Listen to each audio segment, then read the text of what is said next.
Ma mère adore les histoires drôles. Il en est une qui me concerne, charmante et éclairante. Elle la raconte entre une gorgée de thé à la menthe et la dégustation d'un petit gâteau sablé saupoudré de sucre glace. Je suis née le 22 février 1973. J'aurais dû être un bébé du printemps. C'est compter sans l'ingéniosité de l'adolescent de 17 ans qui me porte dans ses flancs. Embarrassée par la lourdeur de cette excroissance malvenue, ma mère raconte en s'esclaffant comment chaque jour elle invente des stratagèmes ludiques et brillants pour enfin retrouver le ventre moelleux de ses 16 ans.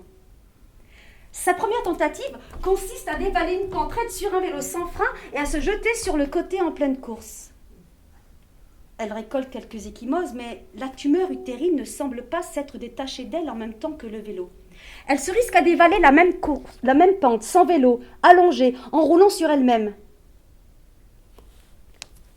L'expérience, c'est étourdissante, plus belle et plus jouissive que les étreintes brutales et imposées de l'acte conjugal, mais ne la libère pas du cabas ventral qui la déforme. Ses beaux cheveux noirs sont garnis de brindilles, ses vêtements salis, et elle a un peu froid au moment de rentrer au village auvergnat. Le vent d'hiver vient déjà du nord. Le vent des Aurès lui manque. Sur le chemin, elle verse quelques larmes en pensant à ses champs et à ses brebis, ses innocences perdues. Mais cela, elle ne le raconte pas. Ma mère a sa dignité berbère. On ne dit pas n'importe quoi quand on boit du thé, même lorsque le miel colle aux dents. Elle a beau se retourner dans son lit, chercher une solution qui la libérerait de ce point intérieur, elle n'y arrive pas. Elle doit envisager un face-à-face plus direct avec la chose. Après avoir consulté ses oracles secrets, elle décide d'extraire le mal par là où il est entré. Elle explore son intimité avec des doigts, avec des objets plus ou moins longs, contondants et effilés. Quelques saignements viennent la récompenser, mais là encore, elle doit se résigner et pleurer un peu devant la persistance têtue de l'excroissance abdominale. Promesse régurgitant son ignorance, je lutte contre sa volonté.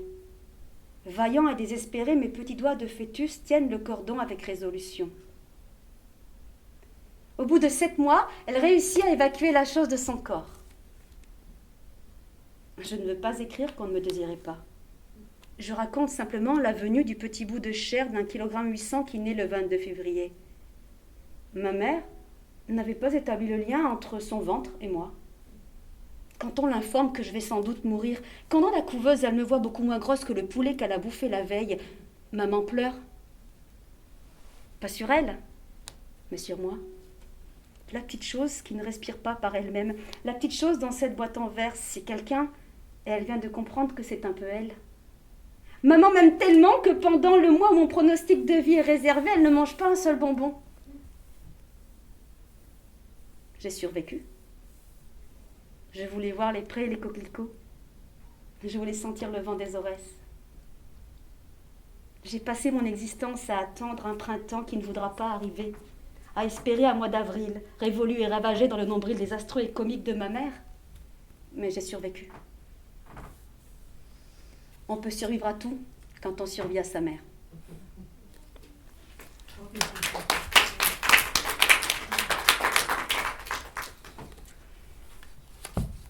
Alors, quelle phrase.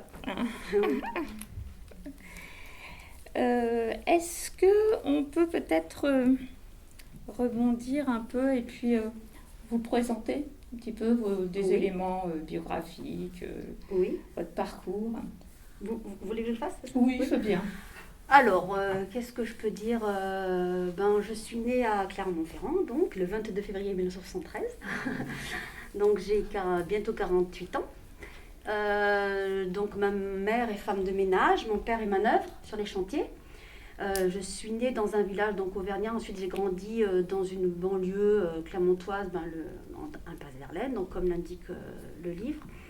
Et voilà, j'ai fait des études de lettres, après avoir obtenu un bac lettres et mathématiques, en fait, parce que j'aime tout moi. C'était très problématique pour moi de devoir choisir parce que j'aime les sciences, j'aime l'histoire, j'aime la géographie, j'ai du mal avec l'économie. Mais j'aime la biologie, j'aimais la musique, j'aimais chanter, j'aimais... il n'y avait pas de bac pour moi. Donc, et je me suis inscrite à l'université, donc je n'ai pas été prise en prépa pour des raisons, on va dire, étonnantes. Et je me suis fait ma prépa moi-même. Donc, je me suis inscrite à 2 facs. J'ai pris l'emploi du temps d'une autre amie qui, elle, avait été prise. Et donc, j'avais fait, du coup, lettres et anglais. Donc, je faisais de l'histoire. C'était très heureuse. J'avais un emploi du temps qui commençait le lundi, enfin, les vendredis. Donc, j'ai fait plein de choses. J'adore apprendre des trucs. Donc, j'étais très heureuse comme ça. Donc voilà, j'ai fait lettres anglais. Après, je voulais être journaliste. Et suite à un stage, en fait, de français langue étrangère, j'ai fait un stage de prof. Et puis, au premier truc que je fais, je me souviens, il y avait les élèves comme ça, et puis je dis putain, je vais faire ça quoi. C'était drôle parce que je pouvais tout faire, le clown, parler de littérature, il y avait des humains, enfin j'ai vraiment trouvé ça, j'ai adoré le moment de lien. J'ai trouvé que ce moment de lien était juste, passionnant, et puis surtout enfin je trouvais un truc où je pouvais faire 1000 choses en même temps. Et donc, du coup, j'ai continué dans ce sens-là. Donc, j'ai fait quand même les 2 maîtrises. J'aime bien faire... J'ai faim, beaucoup d'appétit. Et puis, finalement, donc, j'ai fait un DEA de littérature tout en passant le concours de professeur. Et puis, voilà. Donc, je suis devenue professeure. J'ai enseigné, collège. Donc, du coup, j'ai fait beaucoup de choses en enseignement, collège, lycée, université. J'ai fait beaucoup de choses. Mais maintenant, là, je suis très bien dans une situation assez confortable au lycée Jean Zé de Thiers. Et j'enseigne en classe prépa et en classe BTS, donc la culture générale pour les BTS et français philosophie avec les classes prépa. Mais bon, j'ai fait de l'alphabétisation, j'ai fait plein de choses. L'acte d'enseigner est passionnant. Après, le lieu, tout ça, il y aurait à dire, mais l'acte en lui-même d'être avec d'autres humains qui ont leurs propres esprits est passionnant. Voilà. Vous n'hésitez pas, si vous voulez poser des questions. Sinon, je vais monopoliser la parole. Ça va être très triste. Comment est-ce que vous êtes arrivé? Oh, pardon. On le sent, merci d'en avoir parlé en premier, parce que c'est la première fois que je ne connaissais pas votre nom. Ça me donne envie d'en lire d'autres, mais on sentait l'aspect, le côté biographique. Ah oui, oui. Ça fait pencher encore moins, avoir envie d'apprendre. Oui. Ça, c'est beau. Je me rends compte, la motivation, avec l'écriture, maintenant, j'arrive à mieux comprendre. En quelque sorte. C'est encore plus fort que ça, je le comprends depuis peu, c'est récent. Je me rends compte qu'en fait, ce qui me passionnait, mais je n'avais pas les mots et je ne pouvais pas le comprendre, maintenant je le comprends depuis, je ne sais pas, peut-être 1 an et demi. C'est la vie qui me passionne en fait, les gens, enfin la vie qu'il y a dans les gens, leurs histoires. Et je suis finalement, c'est moins raconter des histoires que de raconter des gens. J'adore comprendre une personne, j'adore comprendre sa vie, et du coup, tous les savoirs, en fait, c'est pour mieux comprendre comment fonctionne une créature humaine. Ma passion, c'est vraiment ça. Et du coup, avec l'écriture, c'est l'occasion de parcourir ça, et c'est une vraie joie. C'est tout le temps en train de chercher, de voir... mathématiques, il y a le littéraire, donc ça s'appelle analytique. Littéraire aussi, bien sûr. Oui.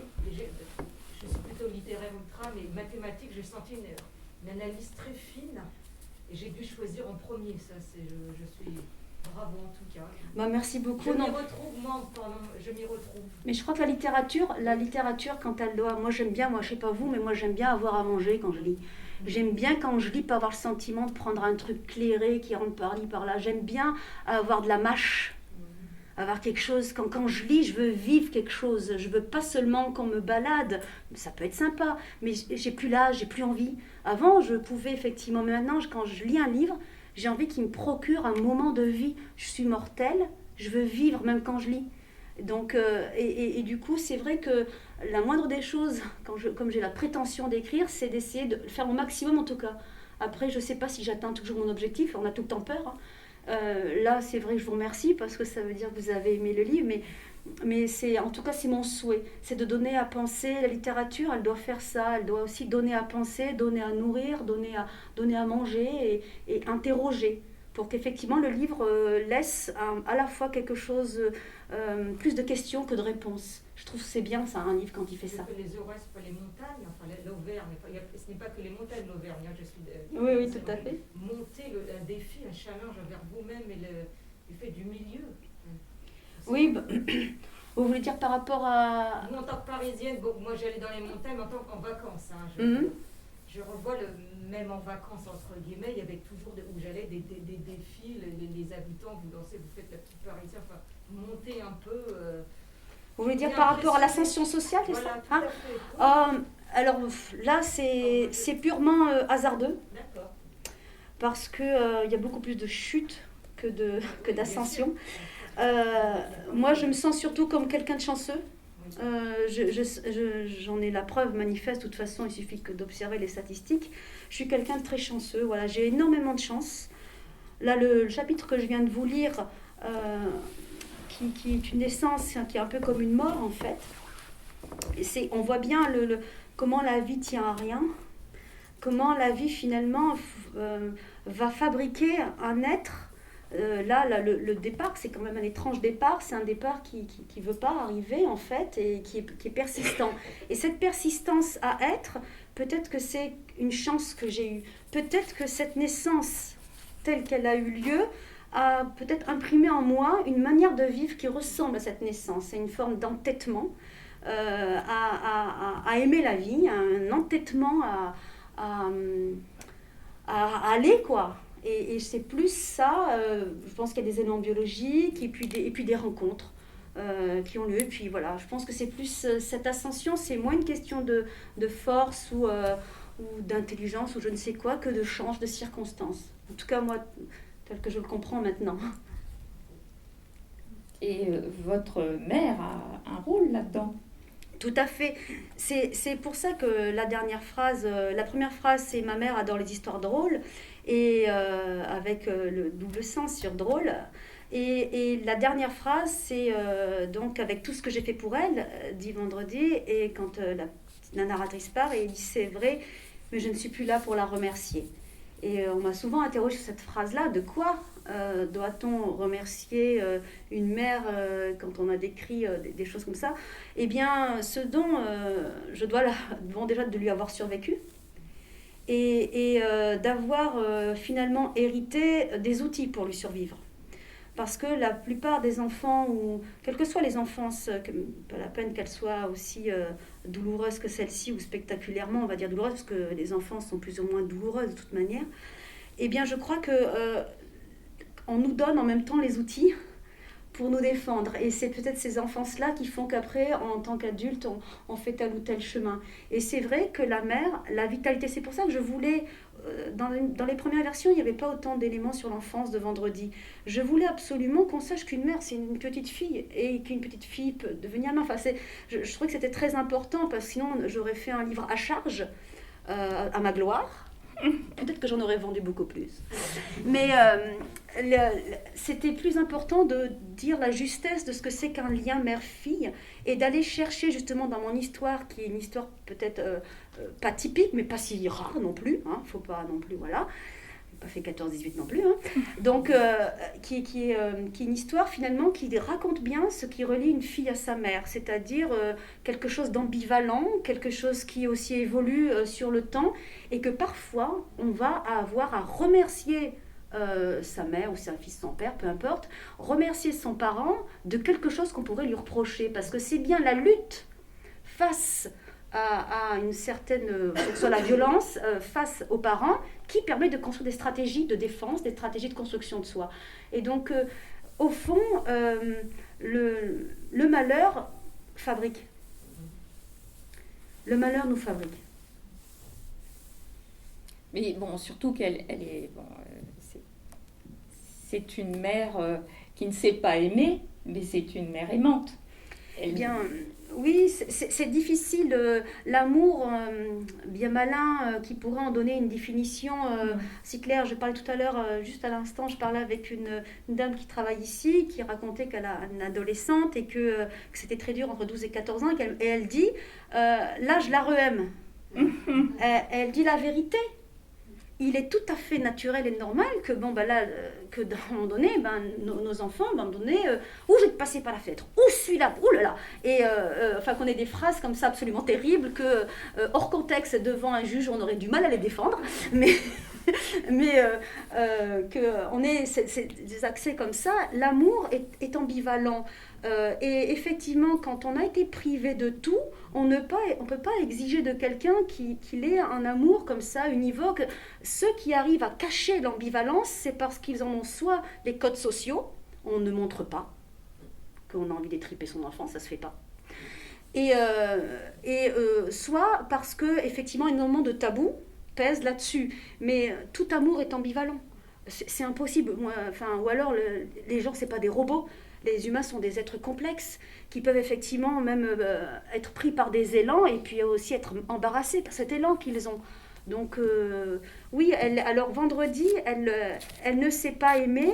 Elle aime comme elle peut, elle aime comme une bête, elle aime comme elle trouve. Elle aime comme elle est la mère qu'elle peut, quoi. Son histoire l'amène à être cette mère-là. Et je crois que ça, c'était important, qu'on ait la mère et la fille qu'on peut. Qu'est-ce que vous voulez qu'on fasse? Oui? Bonjour. Bonjour. Je voulais juste savoir pourquoi cette volonté de l'appeler vendredi plutôt que de garder son prénom. Alors, là, il y a deux explications. Une modeste et une très arrogante.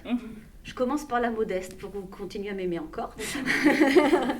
Alors, l'explication au départ, c'est qu'en fait, elle est née un vendredi. Donc, en arabe, jma'. Donc, elle est née, c'est pas n'importe quel jour, le vendredi, dans le culte musulman, c'est un jour saint. C'est un jour qui a de la valeur. C'est un jour qui est sacré. Et en plus, quand on choisit de l'appeler vendredi, c'est en lien avec ce qui se passe. Elle est née un vendredi, on l'appelle vendredi. Donc, c'est pas une francisation, c'est une traduction d'un acte, du fait de donner le nom à un enfant en fonction de la vie, du lieu, etc. Donc ça, c'était très important dans une écriture naturaliste ou réaliste de donner un détail qui a du sens. C'est-à-dire que la grand-mère, la mère de vendredi, bon, elle a un enfant, il s'appelle samedi, un autre qui est bon. Et ça, c'est la vérité. Hein. C'est en plus l'exactitude. Ma mère s'appelle comme ça. Donc, si vous voulez, c'est même pas quelque chose que j'ai inventé pour faire un style. Et puis, c'est très courant dans d'autres cultures, ou même encore en France, qu'on appelle les enfants en fonction justement de ce qui a lieu, du jour, etc. Donc, relié au temps, à une époque. Donc, déjà ça, c'est la première explication. Après, l'explication plus arrogante, sur le plan littéraire, c'est formidable. Vous savez qu'il existe donc de Tournier, Vendredi ou La vie sauvage. Donc on a cet arrière-plan-là d'un personnage dit sauvage face à un Robinson. Et mon pari arrogant, c'était de dire, tiens, ça serait chouette quand même d'arriver à créer un personnage de mère qui s'appelle Vendredi, une berbère, et qui ait sa place aussi en littérature, et qu'il y ait un personnage qui s'appelle Vendredi, que ce soit une femme et que ce soit une mère dans ses incompétences et dans ses amours. Et donc il y avait ce désir-là, donc arrogant, de créer un personnage qui porte le même nom qu'un autre personnage de la littérature française. Donc il y avait aussi cette intention. Je ne suis pas toujours une innocente, sachez-le tout de suite. Moi je pensais, je suis ici moi-même de la... Culture berbère? Non, là c'est ma copine, moi. Mais bon, peu importe. Oui. Un peu de la même génération que vous. Ah. Je me suis dit, tiens, d'abord quand j'ai vu vos livres, je me suis dit encore un cliché d'enfant de banlieue, machin. Ouais, je sais. Pas du tout, oui, on a dû vous le dire. Hein, oui. De toute façon, j'ai pas bien le choix. Il faut attendre 3-4 livres avant qu'on en reparle. D'ici 3-4 livres peut-être. Justement, vous décriviez pas dans votre vie une enfant de banlieue, les banlieues, là, les nôtres, plutôt en Auvergne. Donc j'ai trouvé que c'était déjà, l'emplacement était différent. Et je me suis dit, c'est marrant, les Aurès, enfin la Kabylie, tout ça, les montagnes d'Auvergne, comme je disais, tiens, voilà. Et je me suis dit, tiens, si elle l'appelle Vendredi, c'est peut-être aussi une façon d'être un peu contre sa culture, contre d'origine. Je l'appelle plus Gemma, je l'appelle Vendredi parce qu'elle n'est pas gentille avec moi ou parce que j'ai eu des souffrances. Eh bien, c'est exactement l'inverse, vous savez. Non, voilà. Comment vous appelez-vous, pardon? Dalila. Ah, tiens, comme moi. Dali. Ah, tiens, c'est mon double. Mais j'ai pas votre talent. Mais non, dites pas ça, c'est pas vrai. Alors, eh bien, mon cher double,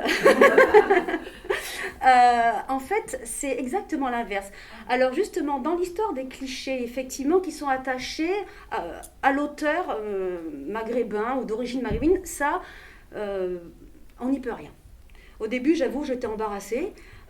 Maintenant, je me dis que ceux qui lisent, ils sont au courant, qu'il s'agit d'une histoire de mère à une fille, que c'est une matrice complexe, que j'écris, que je pense, ça fait partie, effectivement, mes origines font partie de mon histoire. Moi, vous savez, mon prochain roman, ça se passe à Thiers, Clermont-Ferrand, mon suivant se passe à Clermont-Ferrand, mon autre après se passe à Clermont-Ferrand. De toute façon, j'ai une écriture qui s'inscrit tout le temps dans une terre, dans quelque chose que je connais, que voilà, j'aime vraiment ça.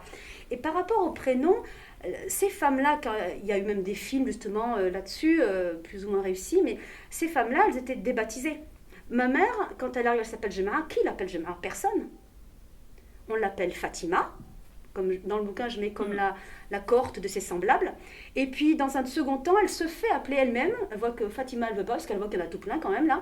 Donc, elle se dit Sonia. Elle se fait appeler Sonia, c'est-à-dire un nom que tout le monde peut prononcer sans faire la grimace, sans faire des gestes pour dire que c'est quand même un peu bizarre ce nom-là. Et donc du coup, elle se rebaptise. Donc moi, en mettant son nom, en le traduisant, eh bien, je dis voilà, c'est comme ça qu'elle s'appelait. Sa mère l'a appelée Vendredi, du nom sacré, d'un nom sacré. Elle porte un nom sacré. Donc, et puis un nom relié à la nature. Donc c'est exactement le contre-pied. Il n'y a ni du reniement, ni une revendication, il y a l'exactitude. Moi, ma passion à moi, c'est le juste. Je veux ni prouver quoi que ce soit, ni m'excuser de quoi que ce soit, ni me battre contre quoi que ce soit. Ce que je veux, c'est dire la chose juste telle qu'elle est. Ça, c'est ce que j'aime. Et si un jour je sors de là, mon double, vous vous rappellerez en disant « dites donc, c'est pas ce que vous aviez dit à Argenteuil. » En même temps, personne ne l'a jamais appelé Vendredi non plus. Hein. Si, sa famille, sa mère. Ben non, il l'appelait Vendredi en arabe. Oui, mais ça veut dire vendredi, c'est une traduction. Oui, vous comprenez? Oui. C'est le sentiment d'être acheté, c'est la projection que nous, on a, bizarrement d'ailleurs, parce que quand un bouquin, par exemple Harry Potter, vous savez, il y a plein de noms, elle fait des tas de jeux de mots, ils sont tous traduits en fonction du sens. Il n'y a personne qui lève la main en disant dites donc là, il n'y aurait pas un petit truc par rapport à votre amplitude. Non, c'est de la traduction en fait. Et parce que ça veut dire vendredi. Après, je vous dis, il y a la seconde, c'était aussi, il y avait quand même une petite boutade arrogante de créer un personnage, mais littéraire. Mais il y avait pas du tout de... Le reste, franchement, c'est pas la littérature, c'était pas du tout l'intention. Non, je joue pas à ça. Je vois pas l'intérêt. Quand vous dites écriture naturaliste, à partir de ce prénom, qu'est-ce que vous voulez dire? Bien, c'est-à-dire que moi, ce qui m'intéresse, c'est le réel, les choses quand elles ont eu lieu. Par exemple, donc les détails. Une écriture naturaliste, c'est une écriture qui va s'intéresser aux détails, qui n'est pas universelle. Par exemple, moi, je ne vais jamais écrire un truc qui se passe quelque part dans une ville, on ne sait pas où. Bah, vous aurez le code postal, vous aurez l'endroit, vous aurez les murs, vous aurez les odeurs, vous aurez la vision. Enfin, j'ai besoin, moi, que les choses soient matérielles. C'est comme ça que je suis. Hein. Ça ne veut pas dire que c'est bien ou que c'est mieux que ce que font d'autres. Hein. Mais moi, j'ai besoin de ça. Et donc là, c'est son véritable nom qui a énormément de sens. Et à part vraiment cette posture littéraire arrogante vis-à-vis du bouquin de Tournier, en plus avec ce jeu de mots Vendredi ou la vie sauvage, avec une interrogation sur qu'est-ce qui est sauvage. Parce que là, vous voyez, dans le titre, on en parle, c'est la vie qui est sauvage. C'est intéressant, ça. Dans quelle mesure peut-on rester non sauvage quand la vie l'est? Je veux dire, il y avait un roman là qui m'avait beaucoup marqué, comment ça s'appelait là? C'était un monsieur avec un caddie, il avait très bien marché, c'était une sorte de fin du monde, c'était à la fin du monde. Ah oui, La Route. La Route, c'est horrible, ce livre m'avait énormément marqué, donc c'est la fin du monde, il ne reste plus rien, il est avec un caddie, quelque petite chose avec son fils, et il n'y a plus à manger, etc. Il ne lève pas le petit doigt, hein, ils sont tous cannibales, c'est fini, hein, c'est la vie sauvage parce qu'on a faim, parce que... rappelez-vous les comportements au moment du confinement au tout début, hein, donc là il y en a certains, ils n'ont encore pas fini d'écumer leur PQ qu'ils avaient acheté au tout début, hein, donc, et leurs pâtes. Donc si vous voulez, quand à un moment donné on est dans un sentiment d'insécurité très important, la vie sauvage, elle revient au galop. Hein. La survie amène à des comportements que moi, j'ai pas jugé ces gens, j'ai pas eu envie de les juger. On peut pas juger la peur des autres, on n'a pas le droit. D'où on va les juger. Donc c'est ça qui est intéressant aussi. Donc ce qui est naturaliste, c'est ça, vous voyez, c'est plus le rapport au réel. Et après, il y avait quand même un petit jeu sur la question de la vie sauvage. Là, il y avait ça c'est par contre voilà, purement littéraire. Voilà. Oui ? Je vous remercie d'avoir choisi les lignes que vous avez lues parce que moi, je les ai découvertes en partant au travail dans le métro. Et je dis, ah oui, c'est du lourd là. Donc, parce qu'il y a cette très grande violence qui surgit d'emblée. Et ce qui fait tenir dans la lecture, moi j'avais envie de tout le temps continuer. Je dis, non mais c'est trop violent, c'est trop violent. Mais c'est l'humour en fait qui permet de supporter. On voit que pour le personnage, c'est aussi sa vision presque humoristique des choses. En tout cas, la façon dont elle le raconte. Fait tenir, et je pense que pour l'école, en tout cas, ça a été mon cas, c'était ce qui faisait tenir parce qu'il y a des moments où c'est vraiment insupportable. Et on arrive aussi à éprouver avec vous là, cette forme de compassion, de dire voilà, cette femme qui est horrible, elle a été une petite fille qui n'a pas choisi de devenir mère.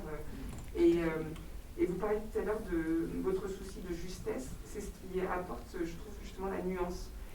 Moi, je suis d'accord avec ce que vous disiez par rapport aux stéréotypes. On se dit, oh là là, encore une histoire dans une banlieue, et ça n'a rien à voir. Et je peux vous dire que l'identification, même si on est en plein du même milieu, elle joue, on a dû vous le dire des centaines et des milliers de fois, elle joue très fort. On se dit, mais oui, ça c'est les mots justes pour dire quelque chose d'un peu indicible. Parfois, vous parliez de tabou tout à l'heure.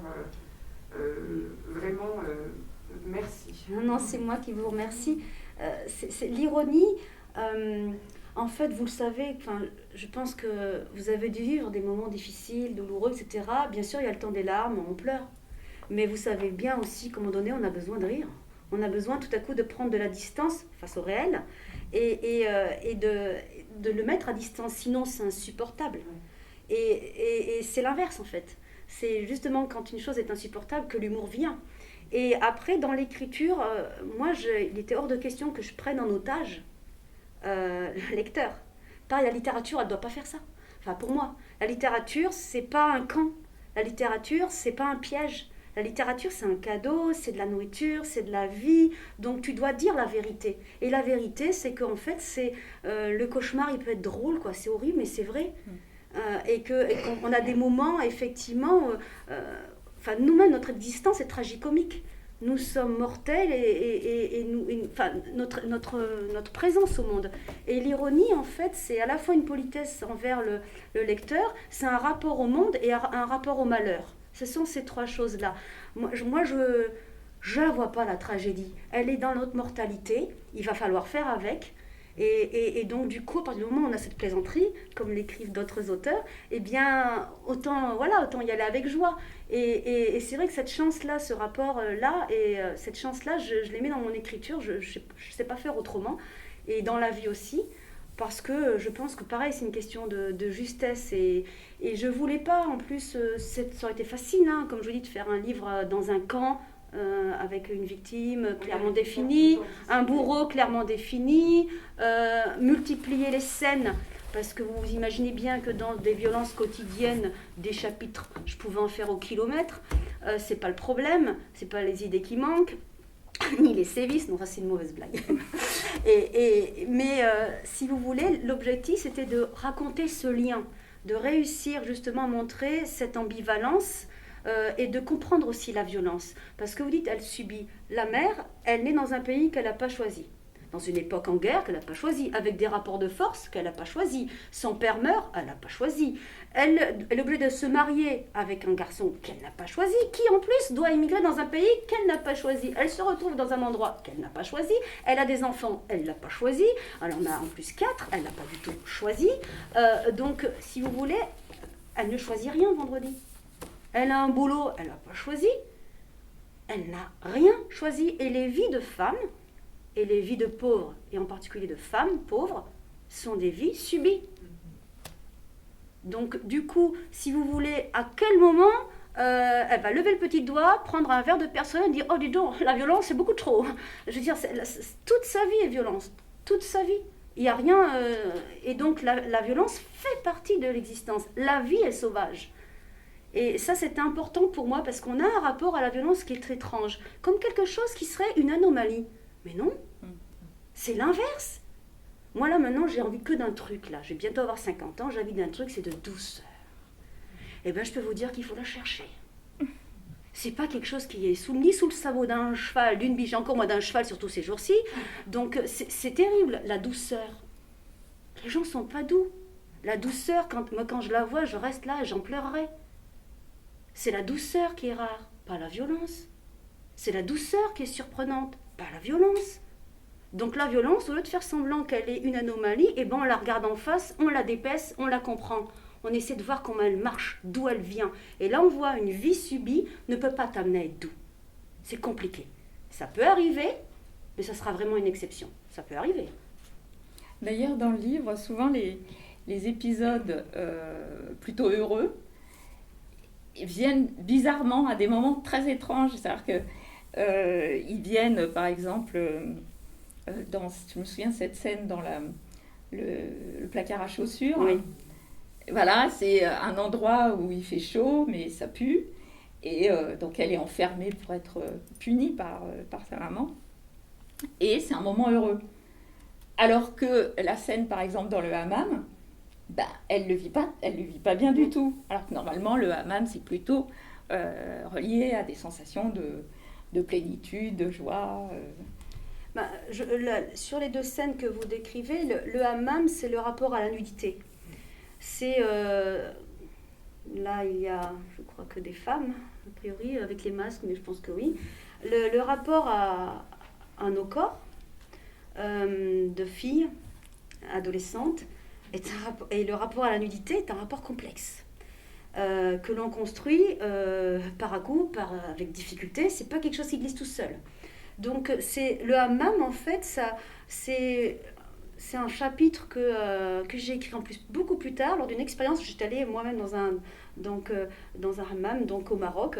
Le père de mes enfants est marocain.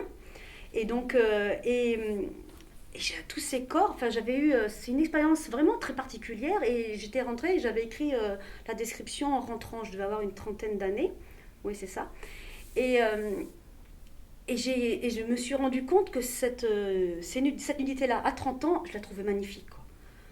Moi, tous les corps de femmes, mais moi je trouve ça, beau, mais tous quoi, les grosses, les maigres, les vieilles, les jeunes, elles sont toutes, mais c'est incroyablement beau, tous les corps nus, et on n'a pas cette expérience-là parce qu'on prend notre douche toute seule, on est là, déprimé, oh là là, j'ai pas assez gros seins, j'ai des trop petits seins, j'ai trop machin, mais quand on voit ce hammam avec toutes ces femmes-là, il se passe un truc, on est l'une d'elles, c'est d'une puissance incroyable, quoi, et du coup, tu vois tout beau. C'est juste différent en fait. C'est juste que chacune a un corps qui est différent, qui raconte une histoire. Et cette expérience-là, que j'ai vécue à 30 ans, j'ai compris que ce n'était pas la mienne quand j'étais petite. Et du coup, j'ai concaténé deux expériences réelles, vous voyez, pour raconter cet épisode-là. La description, c'est pas une description, vous avez vu comme c'est très très détaillé, c'est pas quelque chose qui me vient de l'enfance, mais je pense que j'ai vu ça, mais que je l'ai vécu autrement parce que à ce moment-là, mon corps là j'étais mère à 30 ans, j'étais là quand j'ai à peu près je sais plus, je pense que j'ai 11-12 ans, à ce moment-là, c'est pas la même expérience de vie. Et du coup, ce rapport à la nudité comme à la fois une forme d'infimité, c'est à la fois une très grande force de se dire waouh, j'appartiens à un genre et c'est immense, et en même temps ça écrase, je suis rien, je suis tellement tout petite par rapport à tout ça. Et cette expérience-là, à la fois de grandeur et de petitesse, je crois que c'est une expérience purement, vraiment d'existence humaine, quoi. Et c'est ça que je voulais raconter dans ce passage. C'est pour ça que c'est l'ambivalence. Et dans la vraie vie, on peut tout à fait... nos expériences sont souvent ambivalentes. Il y a des moments heureux, mais des purement heureux, je ne sais pas trop si ça existe. On a des moments de joie. Moi, je crois davantage à la joie qu'au bonheur. Parce que là, par exemple, il y a un moment heureux, c'est quand elle est à l'hôpital. Ah ouais. Alors là c'est vraiment de la provocation, quoi, parce que, a priori... Non, bah, l'appendicite, oui, mais c'est le paradoxe. Ça, c'est ce que je disais tout à l'heure sur la violence. On peut envisager effectivement un séjour à l'hôpital pour une appendicite comme un moment violent. Mais si on regarde bien, c'est quand même c'est sécurisé. Et puis à l'hôpital, on s'occupe de nous. On prend soin. Le care, on dit en anglais, les aides soignantes. On prend soin. Hein, ce sont des métiers du soin. Et donc, du coup, l'hôpital, en plus, le lieu est propre, il n'y a rien à faire aussi. Tu ne fais pas le ménage, tu ne te dis pas, au fait, bon, vous êtes opéré, allez, il faudrait me faire la 4 et la 8 là maintenant. Donc, tu restes allongé, on t'apporte à manger. Donc, c'est vrai que c'est un moment où on s'occupe du corps, où on le répare, on le nourrit, et puis en plus la présence bienveillante, amoureuse, parce que du coup la petite fille tombe amoureuse de l'infirmière, et c'est une expérience incroyable, des gens qui regardent avec amour et qui veulent juste s'occuper, qui ne sont pas dans une urgence autre que celle de s'occuper de la petite fille. C'est inédit, et donc c'est merveilleux. Donc du coup le fait d'être opéré, d'avoir tous les problèmes, c'est rien. C'est rien par rapport, justement, c'est pour ça que voilà, l'expérience de vie, elle dépend vraiment du cheminement.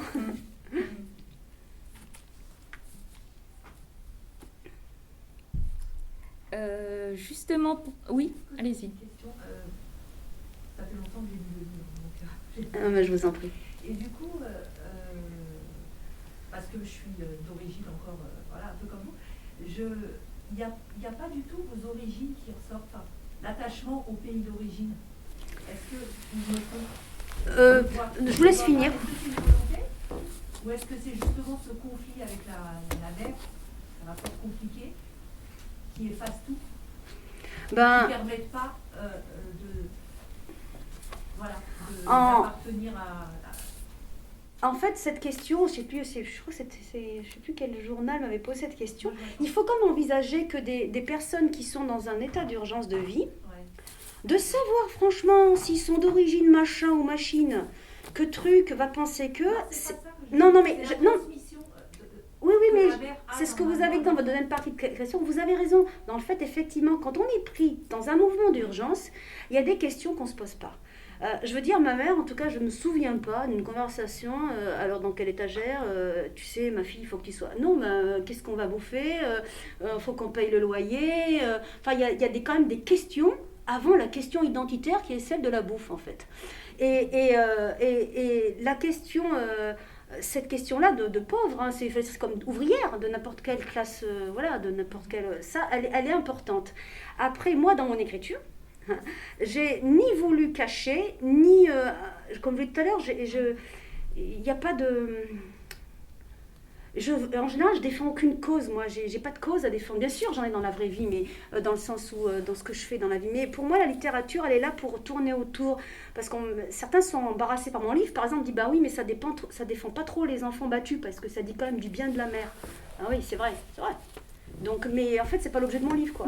C'est pas ça. Il y a d'autres genres, il y a d'autres lieux pour ça. Et pour cette question-là, en fait, c'est sur les origines, en fait, elles sont masquées, ce que vous avez très bien dit, par la relation déjà qui prend toute la place. Et j'en parle quand même parce qu'à un moment donné, le rapport à l'Algérie est un rapport d'étrangeté. Le rapport à soi, c'est un rapport de mépris. Un mépris de soi qui en fait ambiant.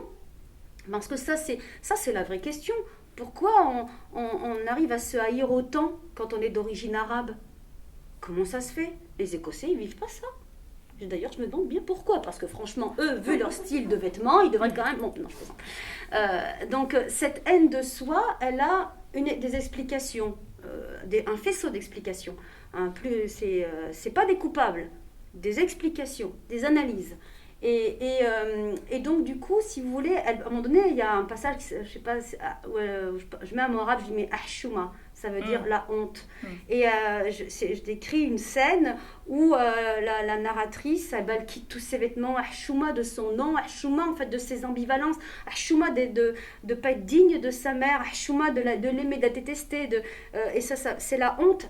Et elle finit nue sur le toit terrasse et elle danse. C'est une scène que j'ai voulu dire justement revenir au point originaire de la nudité, justement, et parce qu'il y a des choses qui sont de toute façon irréconciliables et insolubles. Et sur les origines maintenant, j'aurais aimé connaître davantage, par exemple, l'histoire du peuple berbère, tout ça, j'aurais aimé avoir des éléments. Je trouve ça vraiment dommage de ne pas savoir. Je trouve d'ailleurs qu'on ne fait pas assez d'histoire en général. Et ça, parce que je pense que quand on sait, voilà, on est conscient de son patchwork, identitaire, tout ce que vous voulez, le mot que vous voulez, origine, machin. Et après, on peut peut-être passer à autre chose. Parce que je ne vais pas rester zoomer là-dessus. Pour obtenir quoi? Pour qu'on me labellise? Pourquoi faire? Moi, je veux juste écrire des livres, je veux juste vivre. Voilà, et je crois que même la question la plus importante est la question sociale. Ce qui embête dans ces personnages-là, ce milieu-là, c'est pas de savoir s'ils sont de ci ou de ça ou si machin. C'est vraiment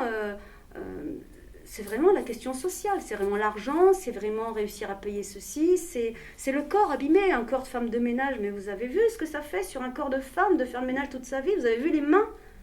Moi, ça m'arrache tout. Quand je vois ça, tu les reconnais tout de suite.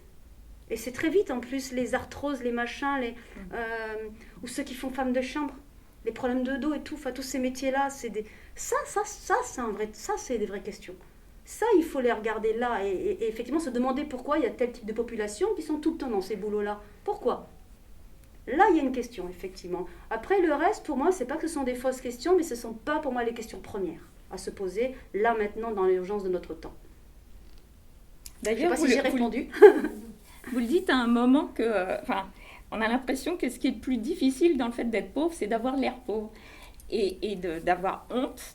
Alors, il ne faut pas avoir l'air arabe, il ne faut pas avoir l'air pauvre, il ne faut pas avoir l'air sale. Donc, il ne faut pas avoir de poux parce que ça fait pauvre et ça fait sale. Oui, mais c'est vrai qu'on va revenir plus à la littérature parce que là, je suis plus en train de faire cours comme dans ma classe. Mais c'est vrai que le personnage, sur justement le fait, les apparences qu'elle peut proposer et puis ce qu'elle est, il y a un hiatus à chaque fois. Et la question de la pudeur de la pauvreté, la pudeur de tous ces manquements, en fait, sont bouleversants parce que le pauvre va devoir culpabiliser de l'être. L'arabe va culpabiliser de l'être. Et toute cette génération des années 80, donc après, faut le savoir quand même que pas mal de gens passaient leur temps à se lisser les cheveux, par exemple, c'est des choses qu'on retrouve, à avoir honte de la couleur de la peau. Et moi, je suis pas comme ça. Enfin, dans le sens, vu cette histoire-là, ce que je voulais raconter, c'est plus la position de la mère qui arrive dans un pays et qui, du coup, elle voit des codes autour d'elle, elle voit quelle place ont tel ou tel type de personnes. Du coup, il faut qu'on leur ressemble, quoi. Et moi, j'ai souvent parlé de la publicité. Des publicités qui donnent des modèles de famille. Donc, je parle de la publicité Mon Chéri, par exemple, où on voit un père, une mère. Donc, c'est plus dans ces modèles-là qu'on voit à la télévision, qu'on voit dans les films. Et il se trouve effectivement que ce sont des...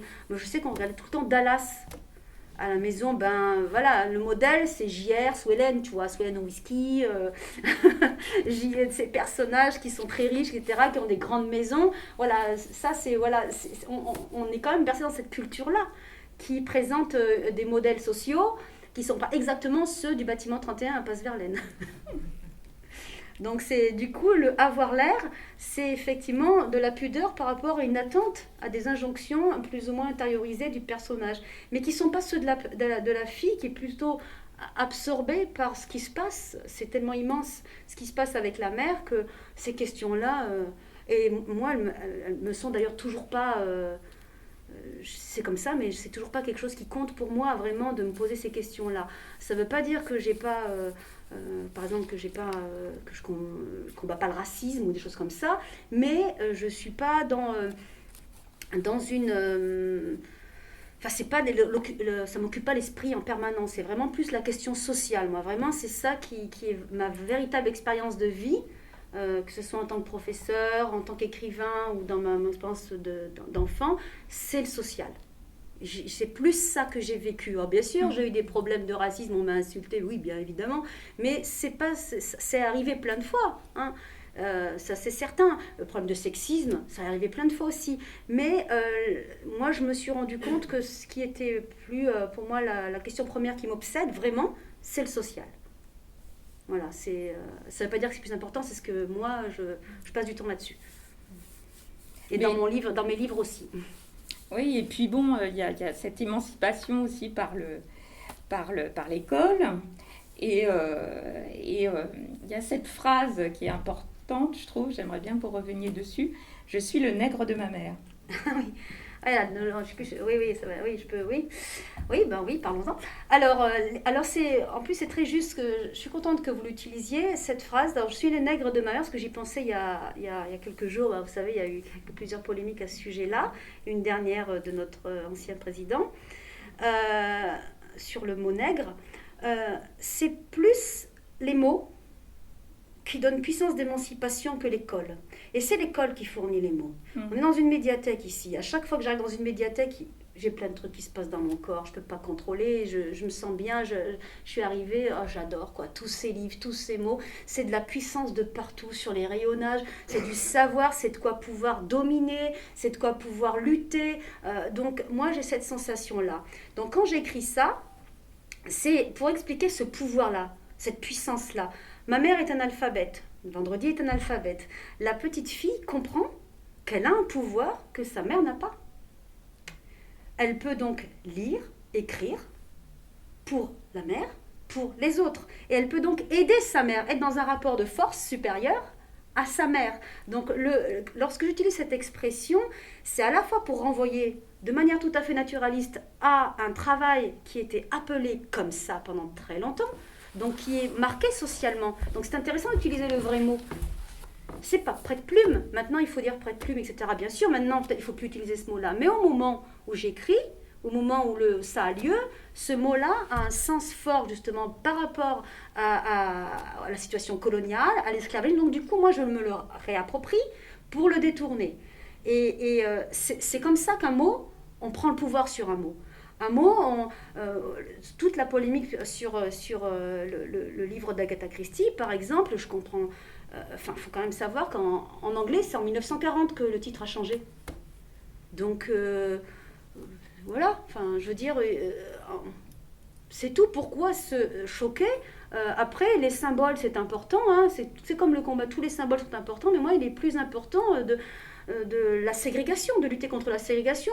Après, quand c'est normal aussi, quand la ségrégation persiste, eh bien, on va du coup s'accrocher davantage sur les symboles beaucoup plus puissamment que peut-être on l'aurait fait il y a quelque temps, parce qu'on est dans un mouvement d'espoir, on pensait oui, ça va s'améliorer, il y a le progrès social. Mais quand les choses persistent à être injustes, eh bien, on peut envisager que certains vont s'accrocher de manière plus puissante, plus violente sur des éléments qu'on va trouver peut-être dérisoires. Ben oui, mais pour ceux qui sont ségrégés, c'est pas dérisoire. Donc là-dessus, vous voyez, moi le mot, je l'ai utilisé dans un certain contexte, etc. Il n'y avait pas de polémique quand le titre a changé en anglais. Après, certains raccourcis que font certains sont beaucoup plus graves, quoi.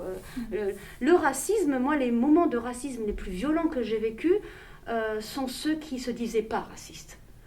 Moi, quand on me dit, ça va être très cru, voilà, quand on me dit ça l'arabe, ça a le mérite d'être clair. Quand quelqu'un me dit ça, ça me blesse, des fois je chouine, mais ça ne me dure pas longtemps. C'est très clair. La personne qui me le dit, elle n'est pas en train de me dire qu'elle m'aime. Voilà. Elle me dit un truc absolument détestable, mais c'est clair. Je suis beaucoup plus mal à l'aise quand, même par le biais du bouquin, on vient me dire un truc qui colorait bizarrement, j'arrive pas bien à saisir où on se trouve, et là, je suis pas bien. Je préfère quelque chose de radical, de franc, à quelque chose qui est enrobé et qui est en fait une violence dissimulée. Moi, d'ailleurs, je sais beaucoup plus me défendre contre la violence directe que la violence indirecte, que des fois, je sais pas, je suis démunie, quoi. J'ai pas de stratégie face à ça. Après, le mieux, c'est qu'il n'y ait pas de racisme. Hein. Mais pour vous dire, pour le mot, je crois moi, que... je le prenais vraiment au pied de la lettre. Oui, mais comme c'est au pied de la lettre. comme Mais, porte-plume, mais je pense que la littérature, elle est là pour dire la nuance. Elle n'est pas là pour choisir des camps. Elle est là pour dire la vérité, pour être juste. Et que c'est une occasion magnifique. Magnifique, que ce ne sera pas ça les éditorialistes ou des médias, c'est vraiment, dans la littérature, on peut du coup raconter une chose en tournant autour d'elle à 360 degrés, et du coup pouvoir se mettre à un point de vue, et puis se mettre complètement en face, pour arriver à saisir. Et c'est dans le rapport de la mère à la fille, et bien là, il est inversé par le biais des mots. Les mots permettent à la fille d'être puissante, même des fois d'en abuser, parce que par exemple, elle va acheter des trucs en douce pour la sœur, elle va mentir, elle va voler de l'argent, elle va profiter de sa supériorité sur les hiéroglyphes, donc les mots, pour pouvoir abuser de l'innocence ou de la naïveté de la mère et du père, qui eux ne pourront jamais savoir qu'elle a triché et menti. Donc tout ce rapport de force-là, il est très important et par le biais des mots. Et le second pouvoir des mots aussi, c'est l'expression que j'ai utilisée aussi, le nègre de ma mère, c'est que tout le goût des histoires vient de la mère aussi. Voilà, c'est ce que je parle. Voilà, la mère raconte beaucoup de choses, invente beaucoup de choses. Et ce qui fait qu'on voit aussi le second pouvoir des mots, qui est celui de pouvoir complètement réenchanter le réel, l'inventer, le détourner. La scène de la poste, par exemple, où la mère, on lui demande de signer, elle ne veut pas montrer qu'elle ne sait pas lire parce que c'est un secret, et pour éviter, elle dit « j'ai déjà signé ». Et en face, le dit bah non, si, j'ai déjà signé. Et alors il me dit mais regardez, c'est là. Et du coup, elle sait où signer. En disant j'ai déjà signé alors qu'elle n'a pas signé, les mots lui ont permis de lutter et de trouver. Et ça, je vois ça, j'ai assisté à ça 1000 fois, la puissance verbale incroyable de cette femme qui ne savait pas lire, pas écrire, sa capacité à se débrouiller sans savoir lire, sans savoir écrire, sans savoir connaître les codes, etc., à cacher son secret toute sa vie, jusqu'à ce que je l'écrive, eh bien, c'est quand même assez incroyable, quoi. C'est phénoménal à voir. Oui, puis elle déforme aussi des phrases. À un moment, elle dit tant qu'il y a de la vie, il y a de l'histoire. Oui. Et vous brodez là-dessus en disant mais en fait, oui, c'est vrai. C'est vrai aussi. C'est vrai que, alors ça, je sais plus trop, j'avais fait tout un chapitre là-dessus, puis il y en avait trop. Sur les proverbes, alors après, en plus, j'ai le même problème, je dis jamais les proverbes comme il faut, ça fait rire mes enfants. Et sur les proverbes, en fait, c'est espèce de sagesse qu'elle entendait, parce que dans le village, etc., qu'elle a toutes ces sagesses populaires des proverbes, et qu'elle connaissait pas exactement, et j'avais encore plus chargé les choses, et c'est vrai que c'est savoureux quand quelqu'un se trompe dans un proverbe, tout à coup il y a un nouveau sens qui arrive, et la littérature c'est ça, c'est quand tout à coup tu mets des mots, et il y a quelque chose qui se passe, quoi. Et je trouve que c'est un acte, et puis au fond c'est la vérité, hein. Tant qu'il y a de la vie, il y a de l'histoire. Moi je l'ai mise sur mon site parce que c'est vrai, quoi. C'est ça qui est passionnant, hein, ce que je vous disais au tout début. Oui. Bon, je vous ai mis en premier aussi. Mais j'ai un énorme défaut, c'est que quand je lis trop vite. Et après, j'oublie trop. Et donc, ce que je voulais dire, c'est qu'en sortant d'ici, je vais reprendre pour le relire. Merci. C'est moi, merci beaucoup à vous. C'est très gentil. C'est très très gentil. Merci beaucoup. Non, c'est pas gentil, c'est vrai. Oui, bon, après, c'est vrai que un livre, je crois qu'il y a différentes manières de l'écrire, surtout comme vous l'avez raconté. Il faut absorber cette violence-là quand elle est écrite. Et c'est vrai que parfois, moi, je relis beaucoup. Moi, un livre, je relis beaucoup parce que je crois qu'aussi à l'écriture, enfin un livre, quand un livre on l'a mâché, et ben en fait en général on aime bien après aller déguster. Ah tiens, il y avait ça là et tout, c'est assez agréable. Moi j'adore, souvent il faut lire, je crois qu'il faut aussi beaucoup relire. Bon, les classiques bien sûr, mais les littératures contemporaines aussi, il y a relire les livres, c'est remarcher dans nos propres pas et redécouvrir finalement des moments vécus qu'on peut davantage approfondir. Et c'est vrai que, alors, c'est un mot, moi j'adhère complètement. Comment vous appelez-vous, pardon, je devrais demander au bout. Dounia. Pardon Dounia. Alors Dounia, je corrobore complètement votre désir. Simplement, je précise que c'est un prénom russe. Ah oui, bah s'il a Pas plusieurs. qu'on me l'a donné. Voilà. D'accord, mais il est très beau. En russe, il y en a plein. Dounia, oui. Je suis fière qu'en arabe et en indo-européen en général, Ouais, je ouais. veux dire le monde. Voilà. Oui, oui. Et je n'aimais pas ce prénom quand j'étais blonde parce que je ne m'appelais pas comme tout le monde. Ah oui, bah oui. Bah moi aussi, j'aimais pas mon prénom aussi, quand j'étais petite. Oui, d'ailleurs, vous avez un pseudo. Oui, c'est Dali. Oui, oui. Mon prénom d'origine, c'est Dalila. Et comme mon double. Et oui, en fait, c'est un prénom que je vais garder. Parce que c'est un prénom qu'on m'a donné quand j'avais 18 ans. En fait, c'est comme si j'avais été rebaptisée en émancipation. Et le prénom en lui-même, moi je trouve qu'on devrait avoir un prénom provisoire. C'est vrai, en fait, tout notre état civil, tout devrait être provisoire en fait, toi. Et puis un jour, on devrait décider. C'est comme pour tout, quoi, la religion, machin, tout ça. Voilà, on choisit, on se dit tiens, moi, Marlène, ça m'irait bien. Et c'est vrai que le choix d'un prénom, c'est tellement déterminant que peut-être qu'une émancipation, si on veut réellement l'émancipation, eh bien peut-être à un moment donné, on se dit, bah tiens, non, ce nom-là, ok, merci, je l'ai eu pendant 18 ans, 20 ans, 30, 50, bah là c'est fini, je vais m'appeler autrement, voilà. Et effectivement, dans le changement de prénom, souvent on y voit pareil, le reniement des origines. Ben non, hein, j'ai la tête que j'ai. Hein, à quel moment je vais m'appeler, moi, je sais pas, moi. Je veux dire, c'est absurde. Il n'y a pas une seule lecture. Le changement de prénom, c'est d'abord un désir d'émancipation, parce que c'est un prénom qu'on m'a donné dans lequel je me suis bien sentie, qui sortait du cri de la maison, en fait. C'était davantage ça. C'est pour ça que c'est plus la relation à la mère où le prénom est un cri. Il faut envisager une enfance où on ne vous appelle pas, enfin, on vous parle pas, ma petite fille, je dis ma chérie, machin, enfin, mes gamins, je les saoule avec mon amour. Mais envisager dans un endroit où, en fait, il n'y a pas d'occasion, que quand tu appelles quelqu'un, c'est pour lui gueuler dessus, pour faire une tâche ménagère, c'est pour crier. Donc du coup, un prénom, ça n'a pas le même sens, si vous voulez. Et c'est pas parce que c'est des gens moins bien, c'est parce que c'est comme ça. C'est comme ça, quand il y a des fratries qui sont très importantes, tu passes pas ton temps, tu es dans une urgence de vie, tu peux pas. Donc du coup, c'est vrai que mon prénom, je le préfère en diminutif. Après, au travail, par contre, j'ai mon nom, après maintenant mon nom de jeune fille, et maintenant que j'ai dit français. Et mon prénom, Dalila. Mais après, tous mes amis m'appellent Dali. Votre prénom premier, Farah, c'est joli, c'est la joie, ça vous correspond? Eh bien, celui-là, c'est un nom choisi, justement. C'est un nom choisi, Farah, je cherchais, alors je voulais garder, justement, je voulais pas m'appeler Duras, c'était déjà pris. Et non, mais voilà. Et donc, je me suis dit, il faut quand même, je voulais un prénom qui, justement, se relie à mes origines arabes, qui sont juste factuelles. Ni c'est un étendard, ni c'est une hchouma, c'est juste là, quoi. Et donc, du coup, j'ai cherché, même je voulais au début chercher palmier. Alors, pour la petite histoire, ça faisait, sur Google Traduction, ça faisait CAF, comme caisse d'allocation familiale. Je me suis dit non, ça je le sens pas.